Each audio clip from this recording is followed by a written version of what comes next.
Food കഴിക്കാൻ പോവാണ്. ഇപ്പോൾ ഇവിടെ 1:45 സമയം. അപ്പം ഞാനിവിടെ ദുബായിലും വന്നിട്ട് അമ്മയുടെ തേങ്ങ അരച്ച ചമ്മന്തിയും ഉണക്കമീൻ വറുത്തതുമാണ് ഗൈസ് കഴിക്കാൻ പോകുന്നത്. ഇവിടെ വന്നും ഇത് ഞാൻ ട്രൈ ചെയ്യും ഗൈസ്.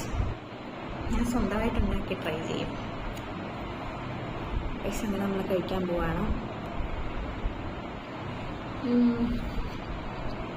തേങ്ങ അരച്ചതും കൊള്ളാം, കഴിക്കാം.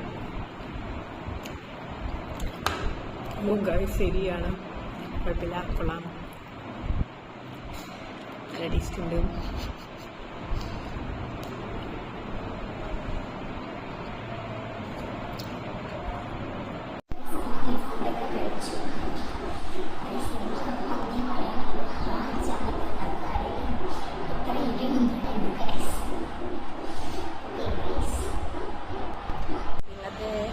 മക്കൾക്ക് കഴിഞ്ഞ് നേരെ റൂമിലോട്ട് പോവാണ് ഗൈസ്.